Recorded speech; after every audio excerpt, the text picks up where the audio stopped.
let's talk a little bit about each of your individual processes. Sarah, do you want to say a little more about, once you guys had selected those images, how did you go about starting to make work or structure it or, yeah.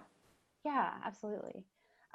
So initially, my intention was to sit down and sort of spend time with each image in a kind of meditative, sort of contemplative space and do journaling and write words, and then work from that as the basis for the movement that I started to explore rather than entering in from a body shaped kind of place. And also because the images that we picked, at least for me, really felt like I was connecting to something deep, something deeper in the picture than just the image. Maybe the relationship of the bodies in the image, or some kind of like detail aspect or gestural aspect, or some kind of emotion that I was connecting to. So I had initially thought that that would be how I would start to make the movement, and I did a little. And then I had this weird time of 3 days stuck in my bedroom while I was waiting for a COVID test, which was fine. I was fine, but I like had to self-isolate from my family, and I have a really small bedroom. And I just wanted to move, I think, at that point. I was hot. My AC also broke during that time. So I like did not want to sit down and contemplate things, And so I just started to move, and I really, I think, tried on different things that I was seeing in the pictures in my body, and then let my curiosity lead me away from that starting point into things that I found interesting, and maybe connecting back around to some of those deeper, like, things that I was resonating with in some of the images. And from that, I started to map out sort of a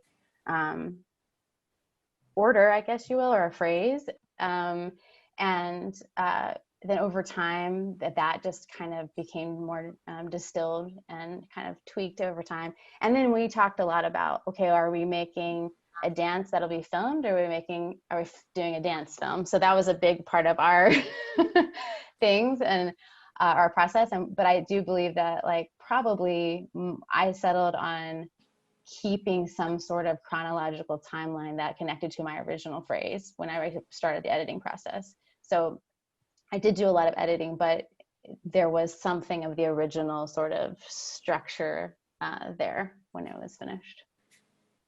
Cool. Yeah, Kate, what about you? How did you start work from the images? Yeah, I think I remember telling Sarah at some point that it felt very like I was making post-it notes. Like my time was feeling kind of limited, and I wasn't really feeling dedicated to like sitting down and beginning. So I kept thinking like, oh, got an idea, I'll just put it over here, and then I have another idea and I'll put it over there, and they just kept kind of feeling like they would come up, and it wasn't really like congealing, yet, until maybe like halfway through. So I'd already had like our first meeting, maybe even our second meeting, and I had a kind of loose idea of like a structure and a sequence. But then when it came to filming it, it just didn't work out that way.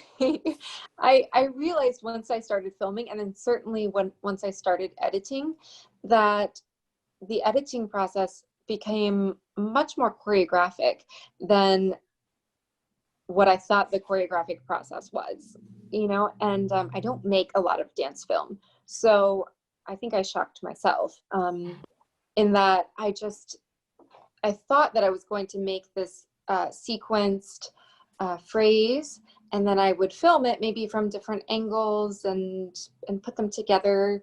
But it actually ended up being, I think, kind of a reflection, a movement reflection on a series of images that got compiled as a series of moving images. So the film ended up being kind of like a flash, and then a flash, and then we might return to another flash. But it turned out differently than I expected. And I think more than the shape or the like physical embodiment of what the image looked like. It was more about like,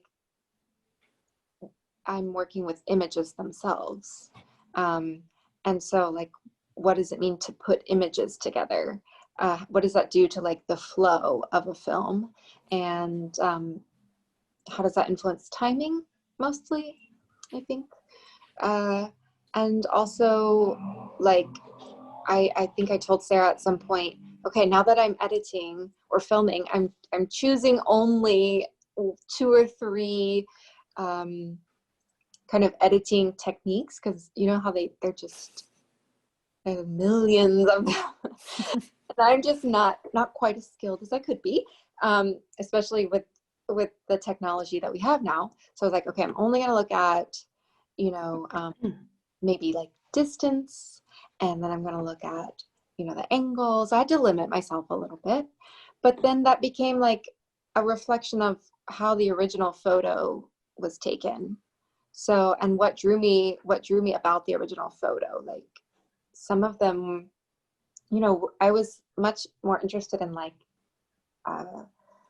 the throat than I was in like the whole image of the body. And so then I was like, well, that tells me that I really think the camera should be quite close to me. And so it started to tell me, I think, more about the editing than it did about the physical embodiment of the photos.